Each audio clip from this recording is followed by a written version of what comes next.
Les papes avaient eux-mêmes préparé leur captivité d'Avignon, en nommant depuis un siècle une foule de cardinaux français en haine de l'Empire. Les rois de France se trouvèrent ainsi maîtres des élections papales. En 1305, Philippe le Bel se rend dans une forêt de Saintonge, près de Saint-Jean d'Angely. Le Gascon Bertrand de Goth, archevêque de Bordeaux, l'y attendait. Là se fit un marché diabolique. Le roi promit à Bertrand de Goth de le faire pape.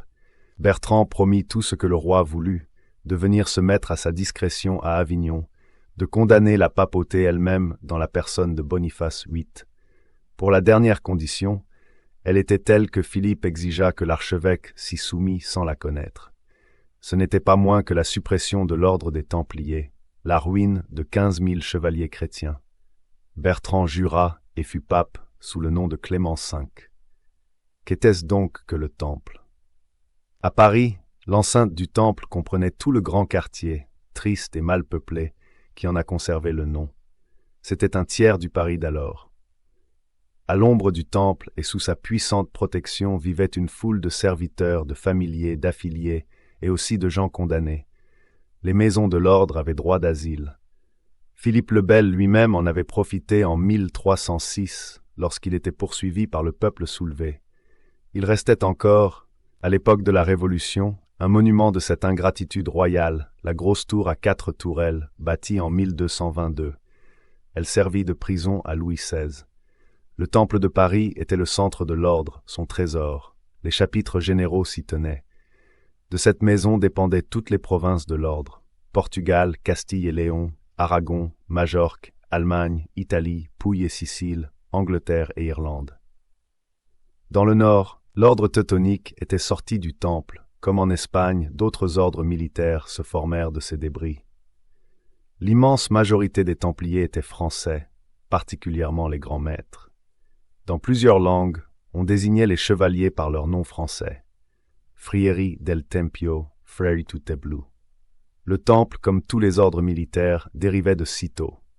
Le réformateur de Cîteaux, Saint Bernard, de la même plume qui commentait le Cantique des Cantiques, donna aux chevaliers leurs règles enthousiastes et austères. Cette règle, c'était l'exil et la guerre sainte jusqu'à la mort.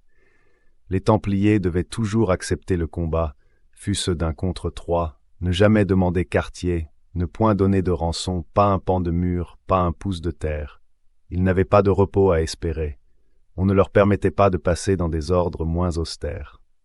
« Allez heureux, allez paisibles, leur dit saint Bernard, chassez d'un cœur intrépide les ennemis de la croix de Christ. Bien sûr que ni la vie ni la mort ne pourront vous mettre hors l'amour de Dieu qui est en Jésus. En tout péril, redites-vous la parole, vivants ou morts, nous sommes au Seigneur. Glorieux les vainqueurs, heureux les martyrs. » Voici la rude esquisse qu'il nous donne de la figure du Templier. Cheveux tondus, poils hérissés, souillés de poussière, noirs de fer, noirs de hâle et de soleil. Ils aiment les chevaux ardents et rapides, mais non parés, bigarrés, caparaçonnés. Ce qui charme dans cette foule, dans ce torrent qui coule à la terre sainte, c'est que vous n'y voyez que des scélérats et des impies. Christ d'un ennemi se fait un champion, du persécuteur Saul, il fait un saint Paul.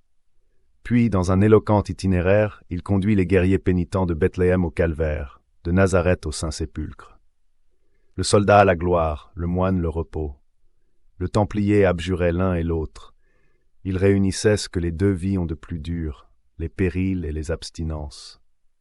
La grande affaire du Moyen-Âge fut la guerre sainte, la croisade. L'idéal de la croisade semblait réalisé dans l'ordre du Temple. C'était la croisade devenue fixe et permanente, la noble représentation de cette croisade spirituelle, de cette guerre mystique que le chrétien soutient jusqu'à la mort contre l'ennemi intérieur. Associés aux hospitaliers dans la défense des saints lieux, ils en différaient en ce que la guerre était plus particulièrement le but de leur institution. Les uns et les autres rendaient les plus grands services. Quel bonheur n'était-ce pas pour le pèlerin qui voyageait sur la route poudreuse de Jaffa à Jérusalem et qui croyait à tout moment voir fondre sur lui les brigands arabes, de rencontrer un chevalier, de reconnaître la secourable croix rouge sur le manteau blanc de l'ordre du Temple. En bataille, les deux ordres fournissaient alternativement l'avant-garde et l'arrière-garde. On mettait au milieu les croisés nouveaux venus et peu habitués aux guerres d'Asie. Les chevaliers les entouraient, les protégeaient, dit fièrement un des leurs, comme une mère son enfant. Ces auxiliaires passagers reconnaissaient ordinairement assez mal ce dévouement. Ils servaient moins les chevaliers qu'ils ne les embarrassaient. Orgueilleux et fervents à leur arrivée, bien sûr qu'un miracle allait se faire exprès pour eux, ils ne manquaient pas de rompre les trêves. Ils entraînaient les chevaliers dans des périls inutiles, se faisaient battre et partaient, leur laissant le poids de la guerre et les accusant de les avoir mal soutenus. Les Templiers formaient l'avant-garde à Mansoura, lorsque ce jeune fou de comte d'Artois s'obstina à la poursuite malgré leurs conseils et se jeta dans la ville. Ils le suivirent par honneur et furent tous tués. On avait cru avec raison ne pouvoir jamais faire assez pour un ordre si dévoué et si utile. Les privilèges les plus magnifiques leur furent accordés. D'abord, ils ne pouvaient être jugés que par le pape, mais un juge placé si loin et si haut n'était guère réclamé. Ainsi les Templiers étaient juges dans leur cause. Ils pouvaient encore y être témoins, tant on avait foi dans leur loyauté. Il leur était défendu de payer tribut à aucune puissance et d'accorder aucune de leurs commanderies à la sollicitation des grands ou des rois. Ils ne pouvaient payer ni droit, ni tribut, ni péage. Chacun désirait naturellement participer à de tels privilèges. Innocent III lui-même voulut être affilié à l'ordre. Philippe le Bel le demanda en vain. Mais quand cet ordre n'eût pas eu ces grands et magnifiques privilèges, on s'y serait présenté en foule. Le temple avait pour les imaginations un attrait de mystère et de vague terreur. Les réceptions avaient lieu, dans les églises de l'ordre, la nuit et portes fermées. Les membres inférieurs en étaient exclus. On disait que si le roi de France lui-même y eût pénétré, il n'en serait pas sorti. La forme de réception était empruntée aux rites dramatiques et bizarres, aux mystères dont l'Église antique ne craignait pas d'entourer les choses saintes. Le récipiendaire était présenté d'abord comme un pécheur, un mauvais chrétien, un renégat. Il reniait à l'exemple de saint Pierre. Le reniement dans cette pantomime s'exprimait par un acte. Il crachait sur la croix. L'ordre se chargeait de réhabiliter ce renégat, de l'élever d'autant plus haut que sa chute était plus profonde. Ainsi, dans la fête des fous, l'homme offrait l'hommage même de son imbécilité, de son infamie, à l'Église qui devait le régénérer. Ces comédies sacrées, chaque jour moins comprises, étaient de plus en plus dangereuses, plus capables de scandaliser un âge prosaïque qui ne voyait que la lettre et perdait le sens du symbole. Elles avaient ici un autre danger. L'orgueil du temple laissait dans ses formes une équivoque impie. Le récipiendaire pouvait croire qu'au-delà du christianisme vulgaire, l'ordre allait lui révéler une religion plus haute, lui ouvrir un sanctuaire derrière le sanctuaire. Ce nom du temple n'était pas sacré pour les seuls chrétiens. S'il exprimait pour eux le Saint-Sépulcre, il rappelait aux Juifs, aux musulmans, le temple de Salomon. L'idée du temple, plus haute et plus générale que celle même de l'Église, planait en quelque sorte par-dessus toute religion. L'Église datait, et le temple ne datait pas. Contemporain de tous les âges, c'était comme un symbole de la perpétuité religieuse. Même après la ruine des Templiers, le temple subsiste, au moins comme tradition, dans les enseignements d'une foule de sociétés secrètes, jusqu'aux Rose-Croix, jusqu'aux francs-maçons. L'Église est la maison du Christ, le temple, celle du Saint-Esprit. Les gnostiques prenaient pour leur grande fête non pas Noël ou Pâques, mais la Pentecôte, le jour où l'Esprit descendit. Jusqu'à quel point ces vieilles sectes subsistèrent-elles au Moyen-Âge? Les Templiers y furent-ils affiliés? De telles questions, malgré les ingénieuses conjectures des modernes, resteront toujours obscures dans l'insuffisance des monuments. Ces doctrines intérieures du temple semblent tout à la fois vouloir se montrer et se cacher. On croit les reconnaître, soit dans les emblèmes étranges sculptés au portail de quelques églises, soit dans le dernier cycle épique du Moyen-Âge, dans les poèmes où la chevalerie épurée n'est plus qu'une odyssée, un voyage héroïque et pieux à la recherche du Graal. On appelait ainsi la sainte coupe qui reçut le sang du Sauveur. La simple vue de cette coupe prolonge la vie de 500 années. Les enfants seuls peuvent en approcher sans mourir. Autour du temple qui la contient, veillent en armes les templistes ou chevaliers du Graal. Cette chevalerie plus qu'ecclésiastique, ce froid et trop pur idéal, qui fut la fin du Moyen-Âge et sa dernière rêverie, se trouvait par sa hauteur même étranger à toute réalité, inaccessible à toute pratique. Le templiste resta dans les poèmes, figure nuageuse et quasi divine. Le templier s'enfonça dans la brutalité. Je ne voudrais pas m'associer aux persécuteurs de ce grand ordre. L'ennemi des Templiers les a lavés sans le vouloir. Les tortures par lesquelles il leur arracha de honteux aveux semblent une présomption d'innocence. On est tenté de ne pas croire des malheureux qui s'accusent dans les gènes. S'il y eut des souillures, on est tenté de ne plus les voir, effacées qu'elles furent dans la flamme des bûchers. Il subsiste cependant de graves aveux, obtenus hors de la question et des tortures. Les points mêmes qui ne furent pas prouvés n'en sont pas moins vraisemblables pour qui connaît la nature humaine, pour qui considère sérieusement la situation de l'ordre dans ces derniers temps. Il était naturel que le relâchement s'introduisît parmi des moines, guerriers, des cadets de la noblesse, qui couraient les aventures loin de la chrétienté, souvent loin des yeux de leurs chefs, entre les périls d'une guerre à mort et les tentations d'un climat brûlant, d'un pays d'esclaves, de la luxurieuse Syrie. L'orgueil et l'honneur les soutinrent tant qu'il y eut espoir pour la terre sainte. Sachons leur gré d'avoir résisté si longtemps, lorsqu'à chaque croisade leur attente était si tristement déçue, lorsque toute prédiction mentait, que les miracles promis s'ajournaient toujours. Il n'y avait pas de semaine que la cloche de Jérusalem ne sonnât l'apparition des Arabes dans la plaine désolée. C'était toujours aux Templiers, aux Hospitaliers à monter à cheval, à sortir des murs. Enfin, ils perdirent Jérusalem, puis Saint-Jean d'Acre. Soldats délaissés, sentinelles perdues, faut-il s'étonner si, au soir de cette bataille de 2 siècles, les bras leur tombèrent? La chute est grave après les grands efforts. L'âme montée si haut dans l'héroïsme et la sainteté tombe bien lourde en terre. Malade et aigrie, elle se plonge dans le mal avec une faim sauvage, comme pour se venger d'avoir cru. Telle paraît avoir été la chute du temple. Tout ce qu'il y avait eu de saint en l'ordre devint péché et souillure. Après avoir tendu de l'homme à Dieu, il tourna de Dieu à la bête. Les pieux agapes, les fraternités héroïques, couvrirent de sales amours de moines. Ils cachèrent l'infamie en s'y mettant plus avant. L'orgueil y trouvait encore son compte. Ce peuple éternel, sans famille ni génération charnelle, recruté par l'élection et l'esprit, faisait montre de son mépris pour la femme, se suffisant à lui-même et n'aimant rien hors de soi.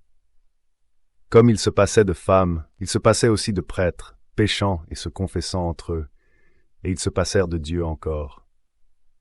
Ils essayèrent des superstitions orientales, de la magie sarrasine. D'abord symbolique, le reniement devint réel. Ils abjurèrent un Dieu qui ne donnait pas la victoire. Ils le traitèrent comme un allié infidèle qui les trahissait, l'outragèrent, crachèrent sur la croix. Leur vrai Dieu, ce semble, devint l'ordre même. Ils adorèrent le temple et les Templiers, leur chef, comme temple vivant. Ils symbolisèrent, par les cérémonies les plus sales et les plus repoussantes, le dévouement aveugle, l'abandon complet de la volonté. L'ordre, se serrant ainsi, tomba dans une farouche religion de soi-même, dans un satanique égoïsme. Ce qu'il y a de souverainement diabolique dans le diable, c'est de s'adorer. Voilà, dira-t-on, des conjectures. Mais elles ressortent trop naturellement d'un grand nombre d'aveux obtenus, sans avoir recours à la torture, particulièrement en Angleterre. Que tel ait été d'ailleurs le caractère général de l'ordre, que les statuts soient devenus expressément honteux et impies, c'est ce que je suis loin d'affirmer. De telles choses ne s'écrivent pas. La corruption entre dans un ordre par connivence mutuelle et tacite. Les formes subsistent, changeant de sens, et perverties par une mauvaise interprétation que personne n'avoue tout haut. Mais quand même ces infamies, ces impiétés auraient été universelles dans l'ordre, elles n'auraient pas suffi pour entraîner sa destruction. Le clergé les aurait couvertes et étouffées, comme tant d'autres désordres ecclésiastiques. La cause de la ruine du temple, c'est qu'il était trop riche et trop puissant. Il y eut une autre cause plus intime, mais je la dirai tout à l'heure. À mesure que la ferveur des guerres saintes diminuait en Europe, à mesure qu'on allait moins à la croisade, on donnait davantage au temple pour s'en dispenser.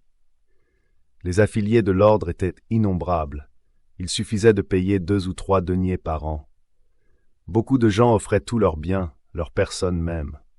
2 comtes de Provence se donnèrent ainsi. Un roi d'Aragon légua son royaume, mais le royaume n'y consentit pas. On peut juger du nombre prodigieux des possessions des Templiers par celui des terres, des fermes, des forts ruinés, qui, dans nos villes ou nos campagnes, portent encore le nom du Temple. Ils possédaient, dit-on, plus de 9000 manoirs dans la chrétienté. En une seule province d'Espagne, au royaume de Valence, ils avaient 17 places fortes. Ils achetèrent argent comptant le royaume de Chypre, qu'ils ne purent, il est vrai, garder. Avec de tels privilèges, de telles richesses, de telles possessions, il était bien difficile de rester humble.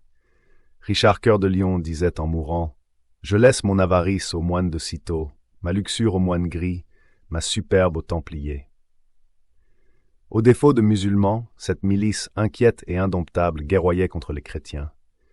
Ils firent la guerre au roi de Chypre et au prince d'Antioche. Ils détrônèrent le roi de Jérusalem Henri Touath et le duc de Croatie. Ils ravagèrent la Thrace et la Grèce. Tous les croisés qui revenaient de Syrie ne parlaient que des trahisons des Templiers, de leur liaison avec les infidèles. Ils étaient notoirement en rapport avec les assassins de Syrie. Le peuple remarquait avec effroi l'analogie de leur costume avec celui des sectateurs du vieux de la montagne. Ils avaient accueilli le Soudan dans leur maison, permis le culte mahométan, averti les infidèles de l'arrivée de Frédéric II. Dans leur rivalité furieuse contre les Hospitaliers, ils avaient été jusqu'à lancer des flèches dans le Saint-Sépulcre. On assurait qu'ils avaient tué un chef musulman qui voulait se faire chrétien pour ne plus leur payer tribut. La Maison de France, particulièrement, croyait avoir à se plaindre des Templiers. Ils avaient tué Robert de Brienne à Athènes. Ils avaient refusé d'aider à la rançon de Saint-Louis. En dernier lieu, ils s'étaient déclarés pour la Maison d'Aragon contre celle d'Anjou. Cependant, la Terre Sainte avait été définitivement perdue en 1191 et la croisade terminée. Les chevaliers revenaient inutiles, formidables, odieux. Ils rapportaient au milieu de ce royaume épuisé et sous les yeux d'un roi famélique un monstrueux trésor de 150 000 florins d'or et en argent la charge de 10 mulets. Qu'allait-il faire en pleine paix de tant de force et de richesse? Ne serait-il pas tenté de se créer une souveraineté dans l'Occident, comme les chevaliers teutoniques le firent en Prusse, les Hospitaliers dans les îles de la Méditerranée et les Jésuites au Paraguay? S'ils s'étaient unis aux Hospitaliers, aucun roi du monde n'eût pu leur résister. Ils n'étaient point d'État où ils n'eussent des places fortes. Ils tenaient à toutes les familles nobles. Ils n'étaient guère en tout, il est vrai, plus de 15 000 chevaliers. Mais c'étaient des hommes aguerris, au milieu d'un peuple qui ne l'était plus depuis la cessation des guerres des seigneurs. C'étaient d'admirables cavaliers, les rivaux des Mameluks, aussi intelligents, lestes et rapides que la pesante cavalerie féodale était lourde et inerte. On les voyait partout orgueilleusement chevaucher sur leurs admirables chevaux arabes, suivis chacun d'un écuyer, d'un page, d'un servant d'armes, sans compter les esclaves noirs. Ils ne pouvaient varier leurs vêtements, mais ils avaient de précieuses armes orientales, d'un acier de fine trempe et damasquinées richement. Ils sentaient bien leur force. Les Templiers d'Angleterre avaient osé dire au roi Henri III « Vous serez roi tant que vous serez juste ». Dans leur bouche, ce mot était une menace. Tout ça donnait à penser à Philippe le Bel. Les Templiers avaient refusé d'admettre le roi dans l'ordre.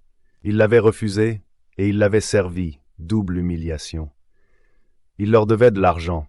Le temple était une sorte de banque, comme l'ont été souvent les temples de l'Antiquité. Lorsqu'en 1306, il trouva un asile chez eux contre le peuple soulevé, ce fut sans doute pour lui une occasion d'admirer ces trésors de l'ordre. Les chevaliers étaient trop confiants, trop fiers pour lui rien cacher. La tentation était forte pour le roi. La victoire de Mont-en-Puel l'avait ruiné. Déjà contraint de rendre la Guyenne, il l'avait été encore de lâcher la Flandre flamande. Sa détresse pécuniaire était extrême, et pourtant, il lui fallut révoquer un impôt contre lequel la Normandie s'était soulevée.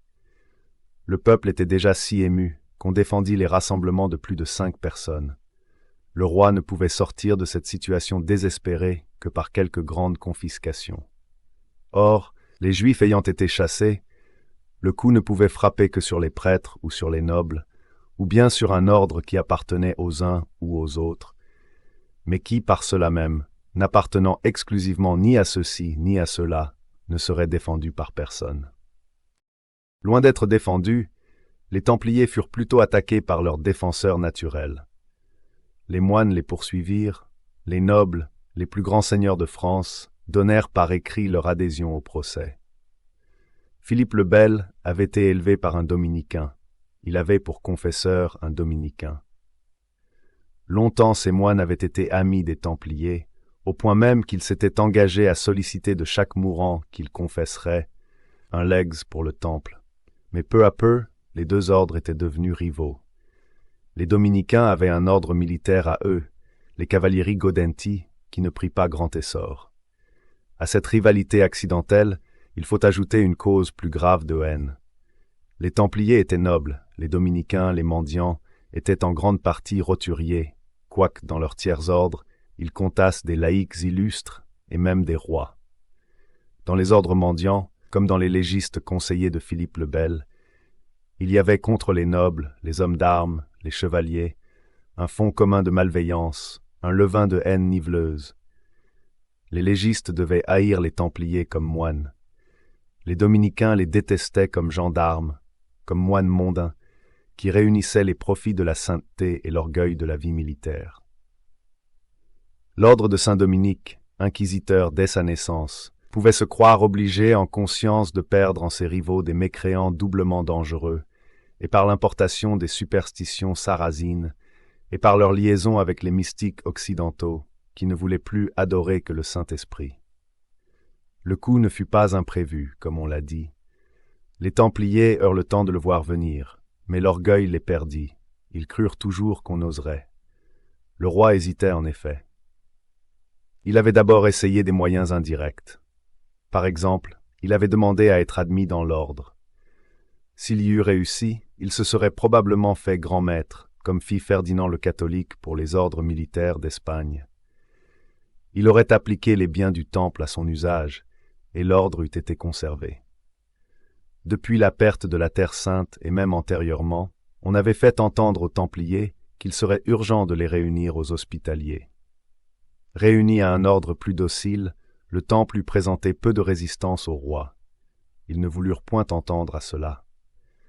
Le grand maître Jacques Molay, pauvre chevalier de Bourgogne, mais vieux et brave soldat qui venait de s'honorer en Orient par les derniers combats qui soutinrent les chrétiens, répondit que Saint-Louis avait, il est vrai, proposé autrefois la réunion des deux ordres, mais que le roi d'Espagne n'y avait point consenti.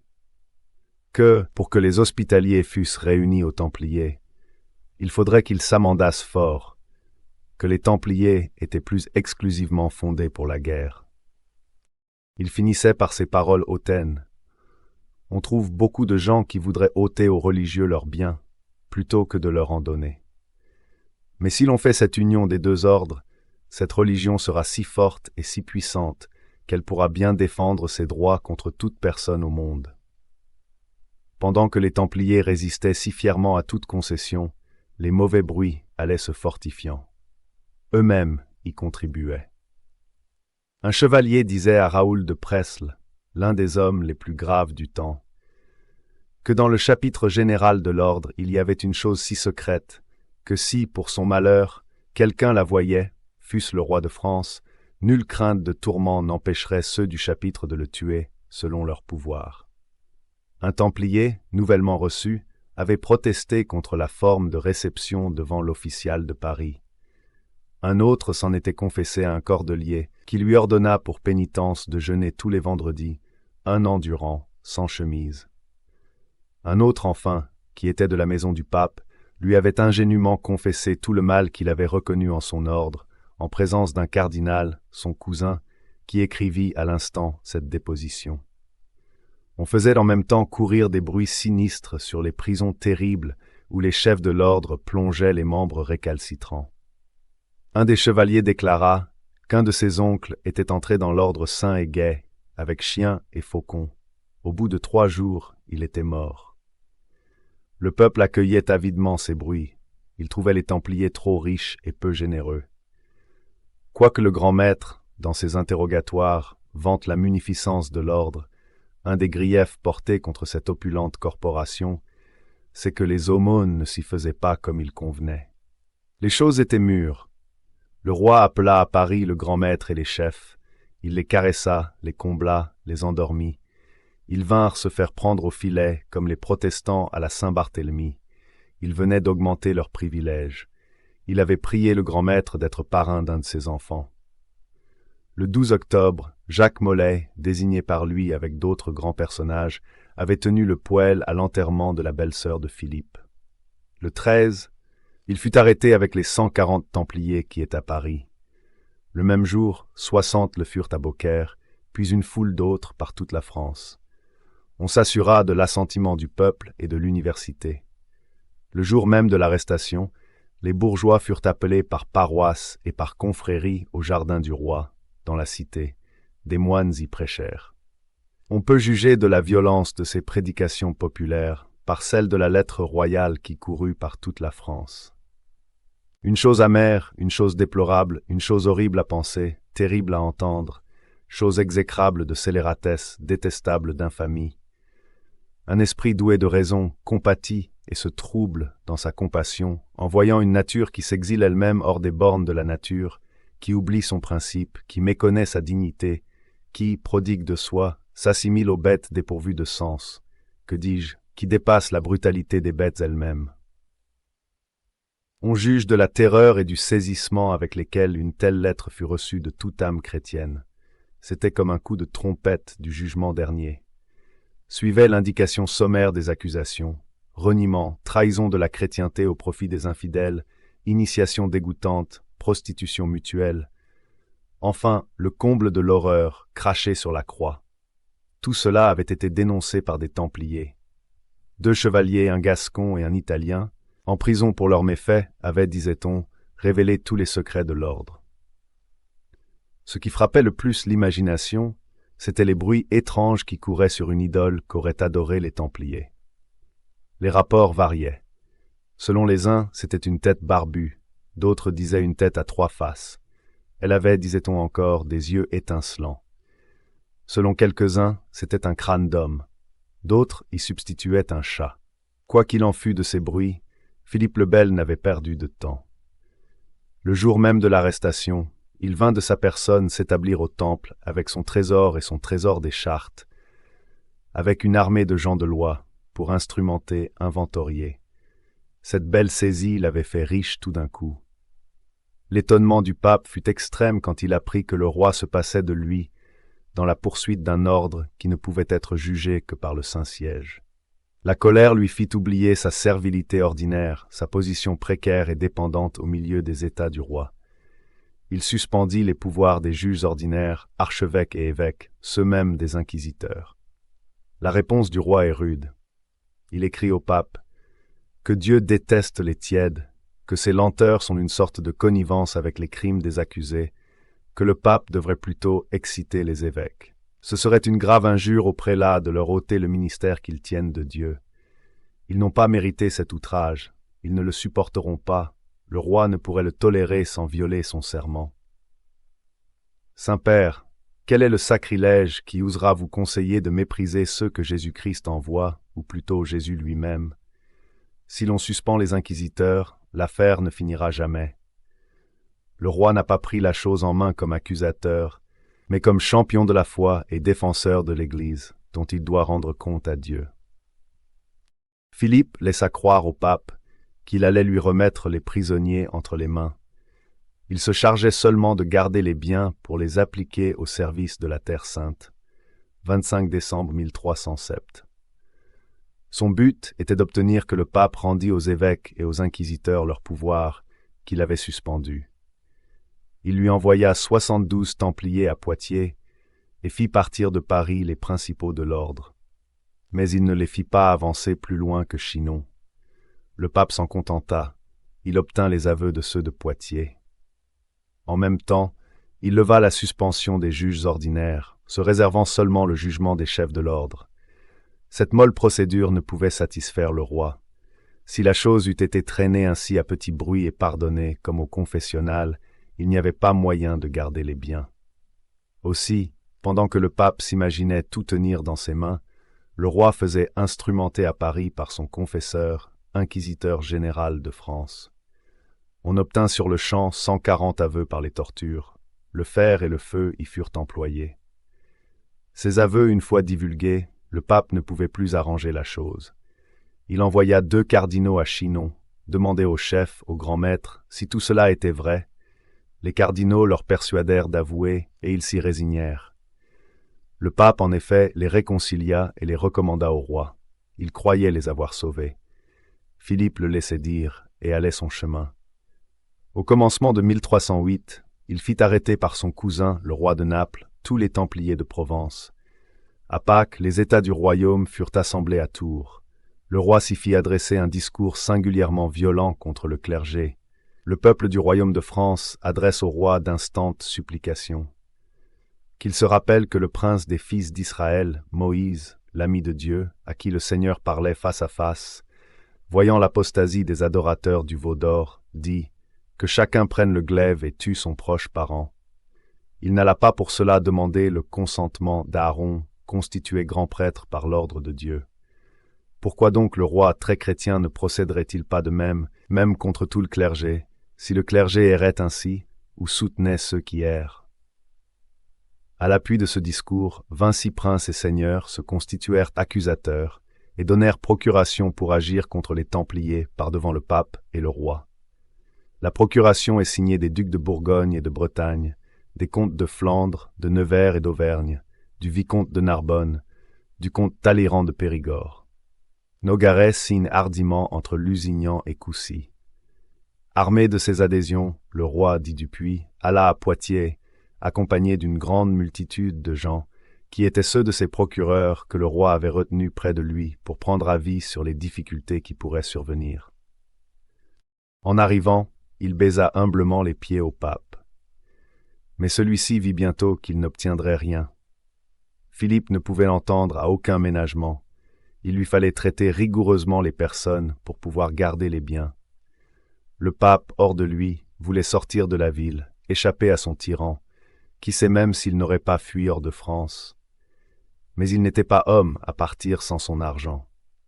Quand il se présenta aux portes avec ses mulets, ses bagages, ses sacs qu'il ne put passer, il vit qu'il était prisonnier du roi, non moins que les Templiers. Plusieurs fois il essaya de fuir, toujours inutilement. Il semblait que son tout-puissant maître s'amusât des tortures de cette âme misérable qui se débattait encore. Clément resta donc et parut se résigner. Il rendit le 1er août 1308 une bulle adressée aux archevêques et aux évêques. Cette pièce est singulièrement brève et précise, contre l'usage de la cour de Rome. Il est évident que le pape écrit malgré lui et qu'on lui pousse la main. Quelques évêques, selon cette bulle, avaient écrit qu'ils ne savaient comment on devait traiter les accusés qui s'obstineraient à nier et ceux qui rétracteraient leurs aveux. Ces choses, dit le pape, ne sont pas laissées indécises par le droit écrit, dont nous savons que plusieurs d'entre vous ont pleine connaissance. Nous n'entendons pour le présent faire en cette affaire un nouveau droit, et nous voulons que vous procédiez selon que le droit exige.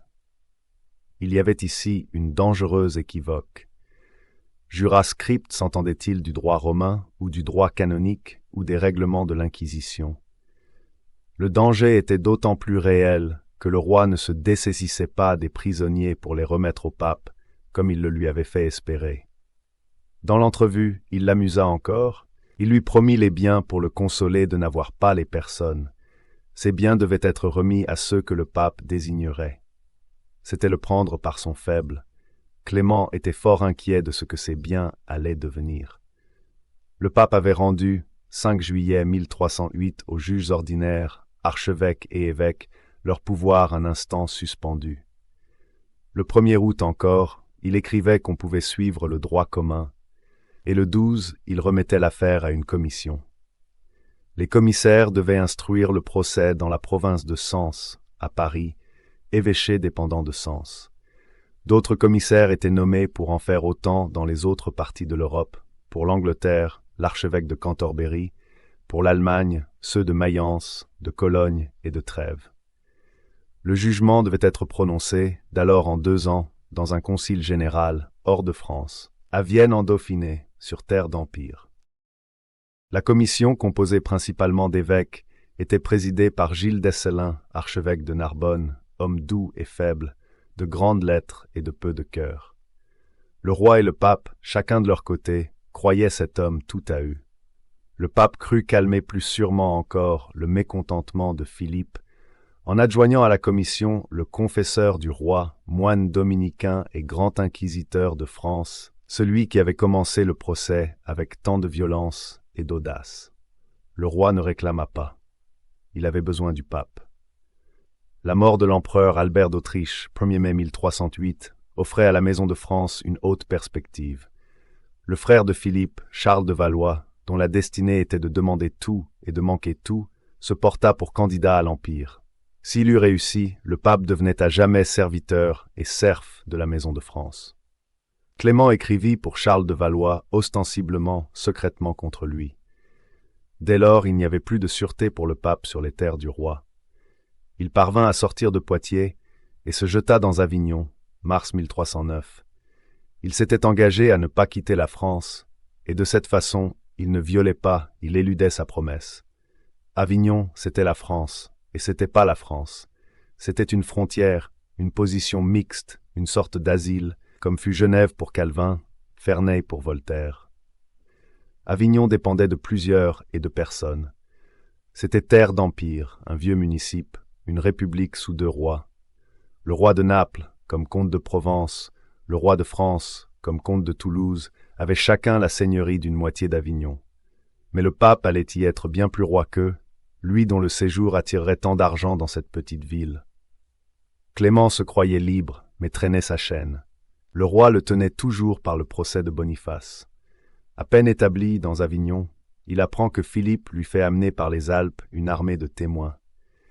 À leur tête marchait ce capitaine italien, ce Reynaldo de Supino, qui avait été dans l'arrestation de Boniface VIII, le bras droit de Nogaret. À 3 lieues d'Avignon, les témoins tombèrent dans une embuscade qui leur avait été dressée. Reynaldo se sauva à grand-peine à Nîmes et fit dresser acte, par les gens du roi, de ce guet-apens. Le pape écrivit bien vite au père du roi pour le prier de calmer Philippe le Bel. Il écrivit au roi lui-même, 23 août 1309, que si les témoins étaient retardés dans leur chemin, ce n'était pas sa faute, mais celle des gens du roi, qui devraient pourvoir à leur sûreté. Un des témoins qui, dit-on, a disparu, se trouve précisément en France et chez Nogaret. Le roi avait dénoncé au pape certaines lettres injurieuses. Le pape répond qu'elles sont, pour l'orthographe, manifestement indignes de la cour de Rome. Il les a fait brûler. Quant à en poursuivre les auteurs, une expérience récente a prouvé que ces procès subis, contre des personnages importants, ont une triste et dangereuse issue. Cette lettre du pape était une humble et timide profession d'indépendance à l'égard du roi, une révolte à genoux. L'allusion aux Templiers qui la termine indiquait assez l'espoir que plaçait le pape dans les embarras où ce procès devait jeter Philippe le Bel. La commission pontificale, rassemblée le 7 août 1309 à l'évêché de Paris, avait été entravée longtemps. Le roi n'avait pas plus envie de voir justifier les Templiers que le pape de condamner Boniface. Les témoins à charge contre Boniface étaient maltraités à Avignon. Les témoins à décharge dans l'affaire des Templiers étaient torturés à Paris. Les évêques n'obéissaient point à la commission pontificale et ne lui envoyaient point les Templiers. Chaque jour, la commission assistait à une messe, puis siégeait. Un huissier criait à la porte de la salle « Si quelqu'un veut défendre l'ordre de la milice du Temple, il n'a qu'à se présenter. » Mais personne ne se présentait. La commission revenait le lendemain, toujours inutilement. Enfin, le pape ayant, par une bulle, 13 septembre 1309, ouvert l'instruction du procès contre Boniface, le roi permit, en novembre, que le grand maître du Temple fût amené devant les commissaires. Le vieux chevalier montra d'abord beaucoup de fermeté. Il dit que l'ordre était privilégié du Saint-Siège et qu'il lui semblait bien étonnant que l'Église romaine voulût procéder subitement à sa destruction. lorsqu'elle avait sursis à la déposition de l'empereur Frédéric II pendant 32 ans. Il dit encore qu'il était prêt à défendre l'ordre selon son pouvoir, qu'il se regarderait lui-même comme un misérable s'il ne défendait un ordre dont il avait reçu tant d'honneur et d'avantages, mais qu'il craignait de n'avoir pas assez de sagesse et de réflexion, qu'il était prisonnier du roi et du pape, qu'il n'avait pas 4 deniers à dépenser pour la défense. Pas d'autre conseil qu'un frère servant, qu'au reste, la vérité paraîtrait, non seulement par le témoignage des Templiers, mais par celui des rois, princes, prélats, ducs, comtes et barons dans toutes les parties du monde. Si le grand maître se portait ainsi pour défenseur de l'ordre, il allait prêter une grande force à la défense, et sans doute compromettre le roi. Les commissaires l'engagèrent à délibérer mûrement. Ils lui firent lire sa déposition devant les cardinaux. Cette déposition n'émanait pas directement de lui-même. Par pudeur ou pour tout autre motif, il avait renvoyé les cardinaux à un frère servant qu'il chargeait de parler pour lui. Mais lorsqu'il fut devant la commission, et que les gens d'église lui lurent à haute voix ces tristes aveux, le vieux chevalier ne put entendre de sang-froid de telles choses dites en face. Il fit un signe de la croix, et dit que si les seigneurs commissaires du pape eussent été autres personnes, il aurait eu quelque chose à leur dire. Les commissaires répondirent qu'ils n'étaient pas gens à relever un gage de bataille. « Ce n'est pas là ce que j'entends, » dit le grand maître. Mais plût à Dieu qu'en tel cas on observât contre les pervers la coutume des Sarrasins et des Tartares. Il leur tranche la tête ou les coupe par le milieu. Cette réponse fit sortir les commissaires de leur douceur ordinaire. Ils répondirent avec une froide dureté. Ceux que l'Église trouve hérétiques, elle les juge hérétiques et abandonne les obstinés au tribunal séculier. Un des principaux agents de Philippe le Bel, Plazian, assistait à cette audience sans y avoir été appelé. Jacques Molay, effrayé de l'impression que ces paroles avaient produite sur ses prêtres, crut qu'il valait mieux se confier à un chevalier. Il demanda la permission de conférer avec Plazian. Celui-ci l'engagea, en ami, à ne pas se perdre, et le décida à demander un délai jusqu'au vendredi suivant. Les évêques le lui donnèrent, et il lui en aurait donné davantage de grand cœur. Le vendredi, Jacques Molay reparut, mais tout changé. Sans doute Plazian l'avait travaillé dans sa prison. Quand on lui demanda de nouveau s'il voulait défendre l'ordre, il répondit humblement qu'il n'était qu'un pauvre chevalier illettré, qu'il avait entendu lire une bulle apostolique où le pape se réservait le jugement des chefs de l'ordre, que pour le présent, il ne demandait rien de plus. On lui demanda expressément s'il voulait défendre l'ordre. Il dit que non. Il pria seulement les commissaires d'écrire au pape qu'il le fît venir au plus tôt devant lui. Il ajoutait avec la naïveté de l'impatience et de la peur, « Je suis mortel, les autres aussi. Nous n'avons à nous que le moment présent. » Le grand maître, abandonnant ainsi la défense, lui ôtait l'unité et la force qu'elle pouvait recevoir de lui. Il demanda seulement à dire 3 mots en faveur de l'ordre. D'abord, qu'il n'y avait nulle église où le service divin se fit plus honorablement que dans celle des Templiers. Deuxièmement, qu'il ne savait nulle religion où il se fit plus d'aumône qu'en la religion du Temple, qu'on y faisait 3 fois la semaine l'aumône à tout venant. Enfin, qu'il n'y avait, à sa connaissance, nulle sorte de gens qui eussent tant versé de sang pour la foi chrétienne et qui fussent plus redoutés des infidèles. Qu'Amansoura, le comte d'Artois, les avait mis à l'avant-garde, et que s'il les avait crus. Alors une voix s'éleva. Sans la foi, tout cela ne sert de rien au salut. Le chancelier Nogaret, qui se trouvait là, prit aussi la parole. J'ai ouï dire qu'en les chroniques qui sont à Saint-Denis, il était écrit qu'au temps du sultan de Babylone, le maître d'alors et les autres grands de l'ordre avaient fait hommage à Saladin, et que le même Saladin, apprenant un grand échec de ceux du Temple, avait dit publiquement que cela leur était advenu en châtiment d'un vice infâme et de leur prévarication contre leur loi. Le grand maître répondit qu'il n'avait jamais ouï dire pareille chose, qu'il savait seulement que le grand maître d'alors avait maintenu les trêves, parce qu'autrement il n'aurait pu garder tel ou tel château. Jacques Molay finit par prier humblement les commissaires et Nogaret qu'on lui permit d'entendre la messe et d'avoir sa chapelle et ses chapelains. Ils le lui promirent en louant sa dévotion. Ainsi s'ouvraient en même temps les 2 procès du Temple et de Boniface VIII. Ils présentaient l'étrange spectacle d'une guerre indirecte du roi et du pape. Celui-ci, forcé par le roi de poursuivre Boniface, était vengé par les dépositions des Templiers contre la barbarie avec laquelle les gens du roi avaient dirigé les premières procédures. Le roi déshonorait la papauté, le pape déshonorait la royauté. Mais le roi avait la force. Il empêchait les évêques d'envoyer aux commissaires du pape les Templiers prisonniers, et en même temps, il poussait sur Avignon des nuées de témoins qu'on lui ramassait en Italie. Le pape, en quelque sorte, assiégé par eux, était condamné à entendre les plus effrayantes dépositions contre l'honneur du pontificat. Le procès du Temple avait commencé à grand bruit, malgré la désertion du grand maître. Le 28 mars 1310, les commissaires se firent amener dans le jardin de l'évêché les chevaliers qui déclaraient vouloir défendre l'ordre. La salle n'eût pu les contenir. Ils étaient 546. On leur lut en latin les articles de l'accusation. On voulait ensuite les leur lire en français. Mais ils s'écrièrent que c'était bien assez de les avoir entendus en latin, qu'ils ne se souciaient pas que l'on traduisît de telles turpitudes en langue vulgaire. Comme ils étaient si nombreux, pour éviter le tumulte, on leur dit de déléguer des procureurs, de nommer quelques-uns d'entre eux qui parleraient pour les autres.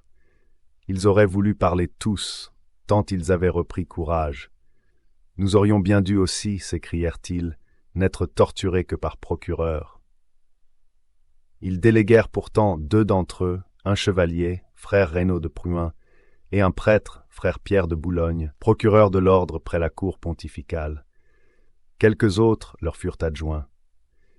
Les commissaires firent ensuite recueillir par toutes les maisons de Paris qui servaient de prison aux Templiers les dépositions de ceux qui voudraient défendre l'ordre. Ce fut un jour affreux qui pénétra dans les prisons de Philippe le Bel. Il en sortit d'étranges voix, les unes fières et rudes, d'autres pieuses, exaltées, plusieurs naïvement douloureuses.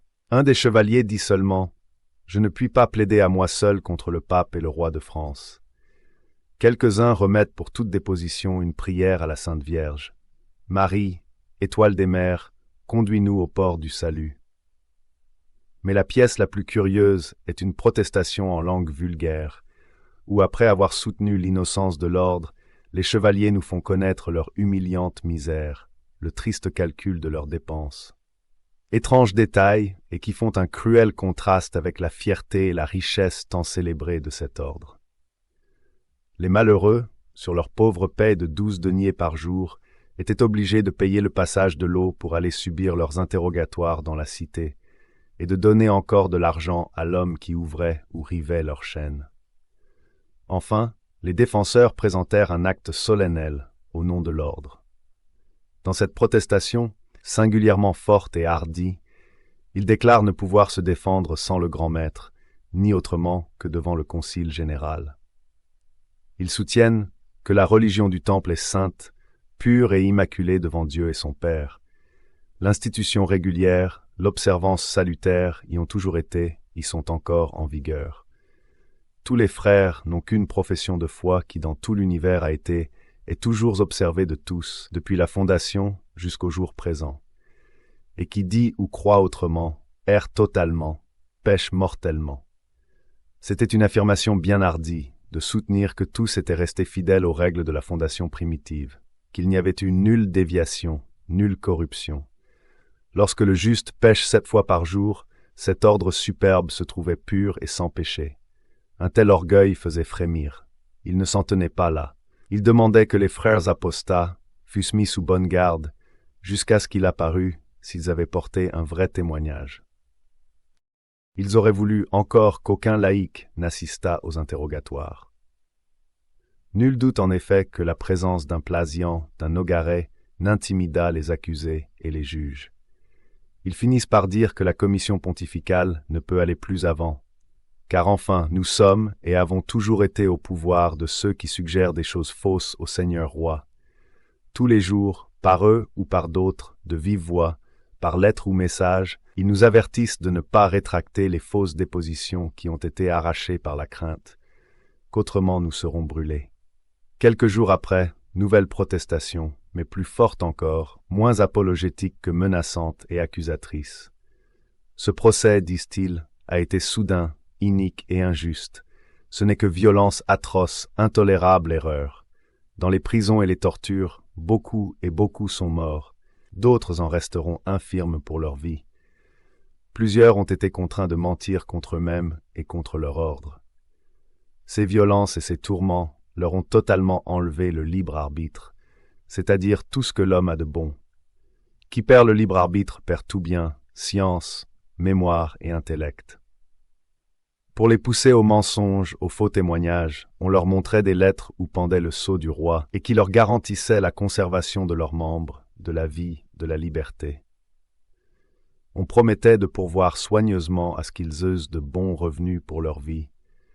On leur assurait d'ailleurs que l'ordre était condamné sans remède. Quelque habitués que l'on fût alors à la violence des procédures inquisitoriales, à l'immoralité des moyens employés communément pour faire parler les accusés, il était impossible que de telles paroles ne soulevassent les cœurs. Mais ce qui en disait plus que toutes les paroles, c'était le pitoyable aspect des prisonniers, leurs faces pâles et amaigries, les traces hideuses des tortures. L'un d'eux, Humbert Dupuis, le 14e témoin, avait été torturé 3 fois, retenu 36 semaines, au fond d'une tour infecte, au pain et à l'eau. Un autre avait été pendu par les parties génitales. Le chevalier Bernard Duguay, de Vadeau, dont on avait tenu les pieds devant un feu ardent, montrait 2 os qui lui étaient tombés des talons. C'étaient là de cruels spectacles. Les juges même, tout légistes qu'ils étaient, et sous leurs sèches robes de prêtres, étaient émus et souffraient. Combien plus le peuple, qui, chaque jour, voyait ces malheureux passer l'eau en barque pour se rendre dans la cité, au palais épiscopal, où siégeait la commission. L'indignation augmentait contre les accusateurs, contre les Templiers apostats.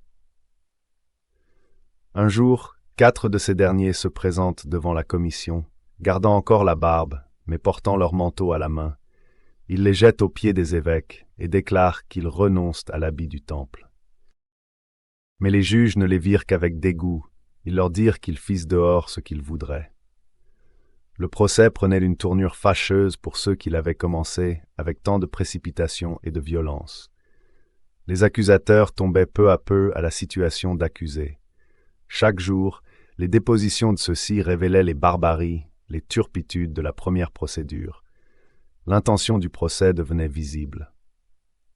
On avait tourmenté un accusé pour lui faire dire à combien montait le trésor rapporté de la Terre Sainte. Un trésor était-il un crime, un titre d'accusation? Quand on songe au grand nombre d'affiliés que le Temple avait dans le peuple, aux relations des chevaliers avec la noblesse dont ils sortaient tous, on ne peut douter que le roi ne fût effrayé de se voir engagé si avant. Le but honteux, les moyens atroces, tout avait été démasqué. Le peuple, troublé et inquiet dans sa croyance depuis la tragédie de Boniface VIII, n'allait-il pas se soulever? Dans l'émeute des monnaies, le Temple avait été assez fort pour protéger Philippe le Bel. Aujourd'hui, tous les amis du Temple étaient contre lui. Ce qui aggravait encore le danger, c'est que, dans les autres contrées de l'Europe, les conciles furent généralement favorables aux Templiers. Ils furent déclarés innocents le 17 juin 1310 à Ravenne, le 1er juillet à Mayence, le 21 octobre à Salamanque. Dès le commencement de l'année, on pouvait prévoir ces jugements et la dangereuse réaction qui s'ensuivrait à Paris. Il fallait la prévenir, se réfugier dans l'audace. Il fallait à tout prix prendre en main le procès, le brusquer, l'étouffer. Au mois de février 1310, le roi s'était arrangé avec le pape. Il avait déclaré s'en remettre à lui pour le jugement de Boniface VIII. En avril, il exigea en retour que Clément nommât à l'archevêché de Sens le jeune Marigny, frère du fameux Enguerrand de Marigny, vrai roi de France sous Philippe le Bel. Le 10 mai, l'archevêque de Sens assemble à Paris un concile provincial et y fait paraître les Templiers.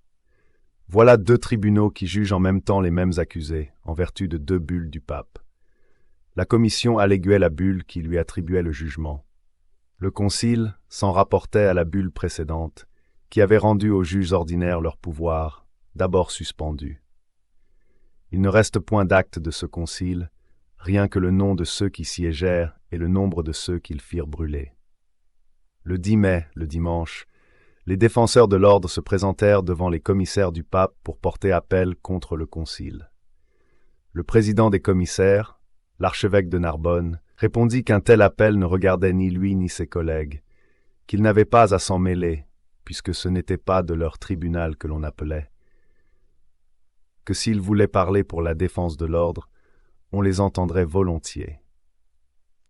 Les pauvres chevaliers supplièrent qu'au moins on les menât devant le concile pour y porter leur appel, en leur donnant 2 notaires qui en dresseraient acte authentique.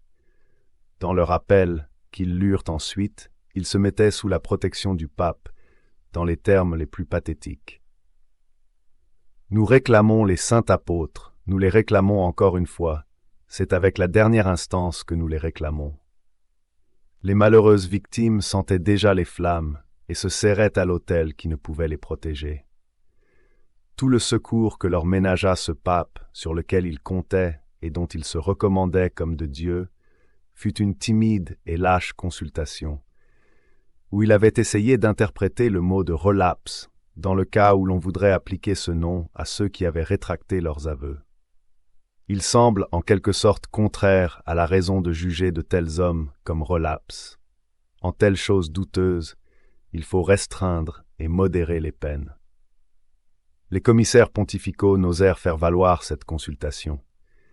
Ils répondirent, le dimanche soir, qu'ils éprouvaient grande compassion pour les défenseurs de l'ordre et les autres frères, mais que l'affaire dont s'occupait l'archevêque de Sens et ses suffragants était tout autre que la leur, qu'ils ne savaient ce qui se faisait dans ce concile, que si la commission était autorisée par le Saint-Siège, l'archevêque de Sens l'était aussi, que l'une n'avait nulle autorité sur l'autre, qu'au premier coup d'œil, ils ne voyaient rien à objecter à l'archevêque de Sens, que toutefois ils aviseraient. Pendant que les commissaires avisaient, ils apprirent que 54 Templiers allaient être brûlés. Un jour avait suffi pour éclairer suffisamment l'archevêque de Sens et ses suffragants. Suivons pas à pas le récit des notaires de la commission pontificale dans sa simplicité terrible. Le mardi 12, pendant l'interrogatoire du frère Jean Berthaud, il vint à la connaissance des commissaires que 54 Templiers allaient être brûlés. Ils chargèrent le prévôt de l'église de Poitiers et l'archidiacre d'Orléans, Claire du Roi, d'aller dire à l'archevêque de Sens et à ses suffragants de délibérer mûrement et de différer, attendu que les frères morts en prison affirmaient, disait-on, sur le péril de leurs âmes, qu'ils étaient faussement accusés. Si cette exécution avait lieu, elle empêcherait les commissaires de procéder en leur office, les accusés étant tellement effrayés qu'ils semblaient hors de sens. En outre, l'un des commissaires les chargea de signifier à l'archevêque que frère Reynaud de Prouin, Pierre de Boulogne, prêtre, Guillaume de Chambonnet et Bertrand de Sartige, chevalier, avaient interjeté certains appels par-devant les commissaires. Il y avait là une grave question de juridiction. Si le concile et l'archevêque de Sens reconnaissaient la validité d'un appel porté devant la commission papale, ils avouaient la supériorité de ce tribunal, et les libertés de l'Église gallicane étaient compromises. D'ailleurs, sans doute, les ordres du roi pressaient. Le jeune Marigny, créé archevêque tout exprès, n'avait pas le temps de disputer. Il s'absenta pour ne pas recevoir les envoyés de la commission. Puis quelqu'un, on ne sait qui, révoqua en doute qu'ils eussent parlé au nom de la commission. Marigny douta aussi, et l'on passa outre. Les Templiers, amenés le dimanche devant le concile, avaient été jugés le lundi. Les uns qui avouaient, mis en liberté, d'autres qui avaient toujours nié, emprisonnés pour la vie, ceux qui rétractaient leurs aveux, déclarés relapses. Ces derniers, au nombre de 54, furent dégradés le même jour par l'évêque de Paris et livrés aux bras séculiers. Le mardi, ils furent brûlés à la porte Saint-Antoine. Ces malheureux avaient varié dans les prisons, mais ils ne varièrent point dans les flammes. Ils protestèrent jusqu'au bout de leur innocence. La foule était muette et comme stupide d'étonnement. Qui croirait que la commission pontificale eut le cœur de s'assembler le lendemain, de continuer cette inutile procédure, d'interroger pendant qu'on brûlait? Le mardi 13 mai, par devant les commissaires, fut amené frère Emery de Villars-le-Duc, barbe rase, sans manteau ni habit du temple, âgé, comme il disait, de 50 ans, ayant été environ 8 années dans l'ordre comme frère servant et 20 comme chevalier. Les seigneurs commissaires lui expliquèrent les articles sur lesquels il devait être interrogé. Mais l'édit témoin, pâle et tout épouvanté, déposant sous serment et au péril de son âme, demandant, s'il mentait, à mourir subitement et à être, d'âme et de corps, en présence même de la commission, soudain englouti en enfer, se frappant la poitrine des poings, fléchissant les genoux et élevant les mains vers l'autel, dit que toutes les erreurs imputées à l'ordre étaient de toute fausseté, quoiqu'il en eût confessé quelques-unes au milieu des tortures auxquelles l'avaient soumis Guillaume de Marsillac et Hugues de Celles, chevaliers du roi.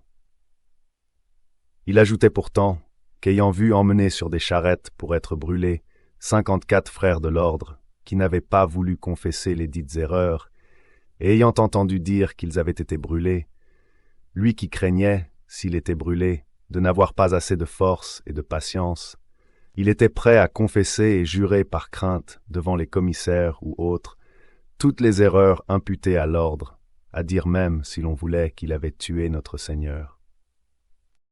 Il suppliait et conjurait les 10 commissaires et nous, notaires présents, de ne point révéler aux gens du roi ce qu'il venait de dire, craignant, disait-il, que s'ils en avaient connaissance, il ne fût livré au même supplice que les 54 Templiers. Les commissaires, voyant le péril qui menaçait les déposants s'ils continuaient à les entendre pendant cette terreur, émus encore par d'autres causes, résolurent de surseoir pour le présent. La commission semble avoir été émue de cette scène terrible. Quoique affaiblie par la désertion de son président, l'archevêque de Narbonne et de l'évêque de Bayeux, qui ne venaient plus aux séances, elle essaya de sauver, s'il en était encore temps, les 3 principaux défenseurs.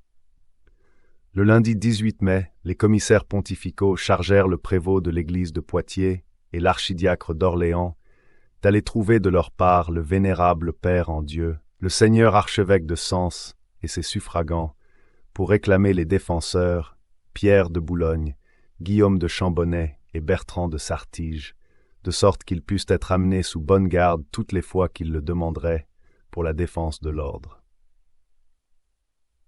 Les commissaires avaient bien soin d'ajouter qu'ils ne voulaient faire aucun empêchement à l'archevêque de Sens et à son concile, mais seulement décharger leur conscience. Le soir, les commissaires se réunirent à Sainte-Geneviève dans la chapelle de Saint-Éloi et reçurent les chanoines qui venaient de la part de l'archevêque de Sens. L'archevêque répondait qu'il y avait 2 ans que le procès avait été commencé contre les chevaliers ci-dessus nommés comme membres particuliers de l'ordre, qu'il voulait le terminer selon la forme du mandat apostolique, que du reste il n'entendait aucunement troubler les commissaires en leur office. Effroyable dérision.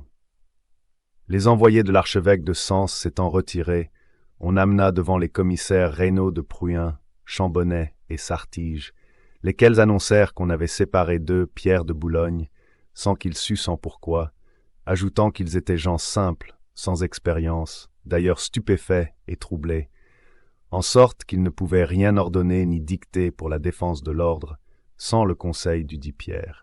C'est pourquoi ils suppliaient les commissaires de le faire venir, de l'entendre, et de savoir comment et pourquoi il avait été retiré d'eux, et s'il voulait persister dans la défense de l'ordre ou l'abandonner.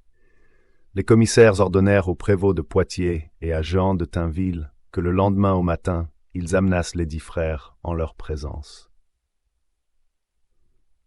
Le lendemain, on ne voit pas que Pierre de Boulogne ait comparu. Mais une foule de Templiers vinrent déclarer qu'ils abandonnaient la défense. Le samedi, la commission, délaissée encore par un de ses membres, s'ajourna au 3 novembre suivant. À cette époque, les commissaires étaient moins nombreux encore. Ils se trouvaient réduits à 3. L'archevêque de Narbonne avait quitté Paris pour le service du roi. L'évêque de Bayeux était près du pape de la part du roi. L'archidiacre de Maguelone était malade. L'évêque de Limoges s'était mis en route pour venir, mais le roi lui avait fait dire qu'il fallait surseoir encore jusqu'au prochain Parlement. Les membres présents firent pourtant demander à la porte de la salle si quelqu'un avait quelque chose à dire pour l'ordre du Temple. Personne ne se présenta. Le 27 décembre, les commissaires reprirent les interrogatoires et redemandèrent les deux principaux défenseurs de l'ordre. Mais le premier de tous, Pierre de Boulogne, avait disparu.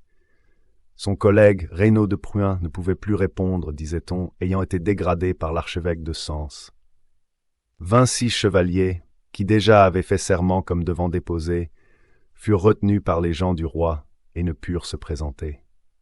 C'est une chose admirable qu'au milieu de ces violences, et dans un tel péril, il se soit trouvé un certain nombre de chevaliers pour soutenir l'innocence de l'ordre, mais ce courage fut rare. La plupart étaient sous l'impression d'une profonde terreur. La perte des Templiers était partout poursuivie avec acharnement dans les conciles provinciaux. 9 chevaliers venaient encore d'être brûlés à Senlis. Les interrogatoires avaient lieu sous la terreur des exécutions. Le procès était étouffé dans les flammes. La commission pontificale continua ses séances jusqu'au 11 juin 1311. Le résultat de ces travaux est consigné dans un registre qui finit par ces paroles. Pour surcroît de précaution, nous avons déposé la dite procédure, rédigée par les notaires en acte authentique, dans le trésor de Notre-Dame de Paris, pour n'être exhibée à personne que sur lettre spéciale de votre sainteté. Dans tous les états de la chrétienté, on supprima l'ordre comme inutile ou dangereux.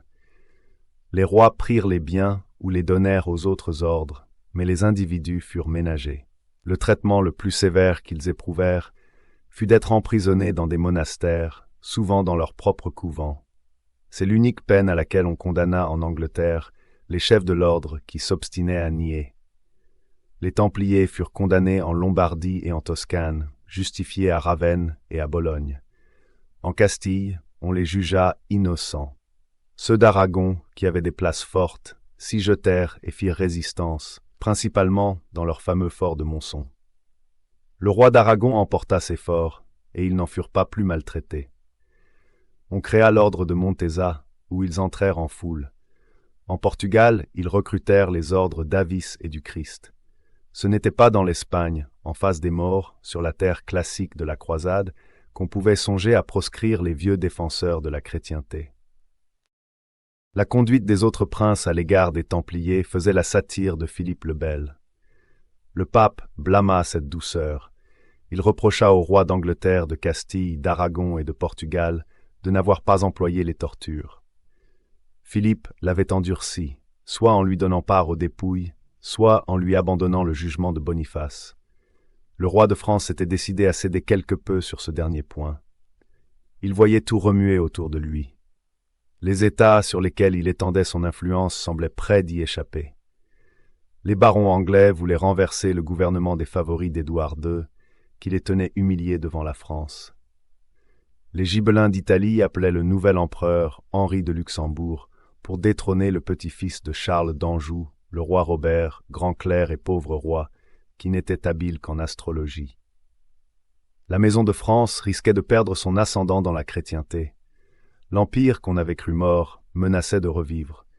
Dominé par ses craintes, Philippe permit à Clément de déclarer que Boniface n'était point hérétique, en assurant toutefois que le roi avait agi sans malignité, qu'il eût plutôt, comme un autre sème, caché la honte, la nudité paternelle. Nogaret lui-même est absous, à condition qu'il ira à la croisade, s'il y a croisade, et qu'il servira toute sa vie à la Terre Sainte. En attendant, il fera tel et tel pèlerinage. Le continuateur de Nangis ajoute malignement une autre condition, c'est que Nogaret fera le pape son héritier. Il y eut ainsi compromis. Le roi cédant sur Boniface, le pape lui abandonna les Templiers. Il livrait les vivants pour sauver un mort, mais ce mort était la papauté elle-même. Ces arrangements faits en famille, il restait à les faire approuver par l'Église.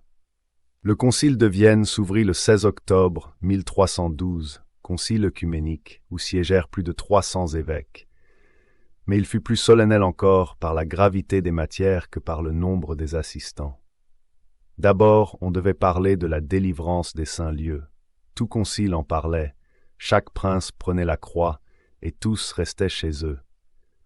Ce n'était qu'un moyen de tirer de l'argent.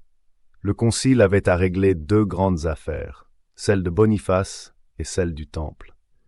Dès le mois de novembre, 9 chevaliers se présentèrent au prélat, s'offrant bravement à défendre l'ordre, et déclarant que 1500 ou 2000 des leurs étaient à Lyon ou dans les montagnes voisines, tout prêts à les soutenir. Effrayé de cette déclaration, ou plutôt de l'intérêt qu'inspirait le dévouement des Neufs, le pape les fit arrêter. Dès lors, il n'osa plus rassembler le concile. Il tint les évêques inactifs tout l'hiver, dans cette ville étrangère, loin de leur pays et de leurs affaires, espérant sans doute les vaincre par l'ennui et les pratiquant un à un. L'affaire des Templiers fut reprise au printemps. Le roi mit la main sur Lyon, leur asile. Les bourgeois l'avaient appelé contre leur archevêque. Cette ville impériale était délaissée de l'Empire, et elle convenait trop bien au roi, non seulement comme le nœud de la Saône et du Rhône, la pointe de la France à l'est, comme tête de route vers les Alpes ou la Provence, mais surtout comme asile de mécontents, comme nid d'hérétiques. Philippe y tint une assemblée de notables. Puis il vint au concile avec ses fils, ses princes et un grand cortège de gens armés. Il siégea à côté du pape, un peu au-dessous. Les évêques se montrèrent peu dociles, s'obstinant à vouloir entendre la défense des Templiers. Les prélats d'Italie, moins un seul, ceux d'Espagne, ceux d'Allemagne et de Danemark, ceux d'Angleterre, d'Écosse et d'Irlande, les Français même, sujets de Philippe, sauf les archevêques de Reims, de Sens et de Rouen, déclarèrent qu'ils ne pouvaient condamner sans entendre. Il fallut donc qu'après avoir assemblé le concile, le pape s'en passa. Il assembla ses évêques les plus sûrs et quelques cardinaux, et dans ce consistoire il abolit l'ordre de son autorité pontificale. L'abolition fut prononcée ensuite en présence du roi et du concile. Aucune réclamation ne s'éleva. Il faut avouer que ce procès n'était pas de ceux qu'on peut juger. Il embrassait l'Europe entière. Les dépositions étaient par milliers, les pièces innombrables. Les procédures avaient différé dans les différents États. La seule chose certaine, c'est que l'ordre était désormais inutile et de plus dangereux. Quelque peu honorables qu'aient été ses secrets motifs, le pape agit sensément. Il déclare dans sa bulle explicative que les informations ne sont pas assez sûres, qu'il n'a pas le droit de juger, mais que l'ordre est suspect, ordinem valde suspectum. Clément XIV n'agit pas autrement à l'égard des Jésuites. Clément V s'efforça ainsi de couvrir l'honneur de l'Église. Il falsifia secrètement les registres de Boniface, mais il ne révoqua par-devant le concile qu'une seule de ses bulles, Clericis Laicos, celle qui ne touchait point la doctrine, mais qui empêchait le roi de prendre l'argent du clergé. Ainsi, ces grandes querelles d'idées et de principes retombèrent aux questions d'argent. Les biens du temple devaient être employés à la délivrance de la terre sainte et donnés aux hospitaliers. On accusa même cet ordre d'avoir acheté l'abolition du temple. S'il le fit, il fut bien trompé. Un historien assure qu'il en fut plutôt appauvri. Jean XXII se plaignait, en 1316, de ce que le roi se payait de la garde des Templiers, en saisissant les biens même des hospitaliers. En 1317, ils furent trop heureux de donner quittance finale aux administrateurs royaux des biens du Temple. Restait une triste partie de la succession du Temple, la plus embarrassante. Je parle des prisonniers que le roi gardait à Paris, particulièrement du grand maître. Écoutons, sur ce tragique événement, le récit de l'historien anonyme, du continuateur de Guillaume de Nangis. Le grand maître du ci-devant ordre du Temple et 3 autres Templiers, le visitateur de France, les maîtres de Normandie et d'Aquitaine, sur lesquels le pape s'était réservé de prononcer définitivement, comparurent devant l'archevêque de Sens, et une assemblée d'autres prélats et docteurs en droit divin et en droit canon, convoqués spécialement dans ce but à Paris, sur l'ordre du pape, par l'évêque d'Albano et 2 autres cardinaux légats. Comme les 4 susdits avouaient les crimes dont ils étaient chargés, publiquement et solennellement, et qu'ils persévéraient dans cet aveu, et paraissaient vouloir y persévérer jusqu'à la fin, après mûre délibération du Conseil, sur la place du Parvis de Notre-Dame, le lundi après la Saint-Grégoire, ils furent condamnés à être emprisonnés pour toujours et murés. Mais comme les cardinaux croyaient avoir mis fin à l'affaire, voilà que tout à coup, sans qu'on pût s'y attendre, 2 des condamnés, le maître d'outre-mer et le maître de Normandie, se défendant opiniâtrement contre le cardinal qui venait de parler et contre l'archevêque de Sens, en reviennent à renier leur confession et tous leurs aveux précédents, sans garder de mesure, au grand étonnement de tous. Les cardinaux les remirent au prévôt de Paris, qui se trouvait présent, pour les garder jusqu'à ce qu'ils en eussent plus pleinement délibéré le lendemain. Mais dès que le bruit en vint aux oreilles du roi, qui était alors dans son palais royal, ayant communiqué avec les siens sans appeler les clercs, par un avis prudent, vers le soir du même jour, il les fit brûler tous deux sur le même bûcher, dans une petite île de la Seine, entre le jardin royal et l'église des frères ermites de Saint-Augustin. Ils parurent soutenir les flammes avec tant de fermeté et de résolution, que la constance de leur mort et leur dénégation finale frappèrent la multitude d'admiration et de stupeur. Les deux autres furent enfermés, comme le portait leur sentence. Cette exécution, à l'insu des juges, fut évidemment un assassinat. Le roi, qui, en 1310, avait au moins réuni un concile pour faire périr les 54, dédaigna ici toute apparence de droit et n'employa que la force. Il n'avait pas même ici l'excuse du danger, la raison d'État, celle du salus populi, qu'il inscrivait sur ses monnaies. Non, il considéra la dénégation du grand maître comme un outrage personnel, une insulte à la royauté, tant compromise dans cette affaire. Il le frappa sans doute comme Rome lesa majestatis. Maintenant, comment expliquer les variations du grand maître et sa dénégation finale? Ne semble-t-il pas que, par fidélité chevaleresque, par orgueil militaire, il ait couvert à tout prix l'honneur de l'ordre, que la superbe du temple se soit réveillée au dernier moment, que le vieux chevalier, laissé sur la brèche comme dernier défenseur, ait voulu, au péril de son âme, rendre à jamais impossible le jugement de l'avenir sur cette obscure question. On peut dire aussi que les crimes reprochés à l'ordre étaient particuliers à telle province du temple, à telle maison, que l'ordre en était innocent, que Jacques Molay, après avoir avoué comme homme et par humilité, put nier comme grand maître. Mais il y a autre chose à dire. Le principal chef d'accusation, le reniement, reposait sur une équivoque. Ils pouvaient avouer qu'ils avaient renié, sans être en effet apostats. Ce reniement, plusieurs le déclarèrent, était symbolique. C'était une imitation du reniement de Saint-Pierre, une de ces pieuses comédies dont l'Église antique entourait les actes les plus sérieux de la religion, mais dont la tradition commençait à se perdre au XIe siècle. Que cette cérémonie ait été quelquefois accomplie avec une légèreté coupable, ou même avec une dérision impie, c'était le crime de quelques-uns, mais non la règle de l'ordre. Cette accusation est pourtant ce qui perdit le temple. Ce ne fut pas l'infamie des mœurs, elle n'était pas générale. Autrement, comment supposer que des Templiers auraient fait entrer dans l'ordre leurs proches parents? Ne faisons pas une telle injure à la nature humaine. Ce ne fut pas l'hérésie, les doctrines gnostiques. Vraisemblablement, les chevaliers s'occupaient peu de dogmes. La vraie cause de leur ruine, celle qui mit tout le peuple contre eux, qui ne leur laissa pas un défenseur parmi tant de familles nobles auxquelles ils appartenaient, ce fut cette monstrueuse accusation d'avoir renié et craché sur la croix. Cette accusation est justement celle qui fut avouée du plus grand nombre. La simple énonciation du fait éloignait d'eux tout le monde. Chacun se signait et ne voulait plus rien entendre. Ainsi, l'ordre qui avait représenté au plus haut degré le génie symbolique du Moyen-Âge mourut d'un symbole non compris. Cet événement n'est qu'un épisode de la guerre éternelle que soutiennent l'un contre l'autre l'esprit et la lettre, la poésie et la prose. Rien n'est cruel, ingrat comme la prose, au moment où elle méconnaît les vieilles et vénérables formes poétiques dans lesquelles elle a grandi.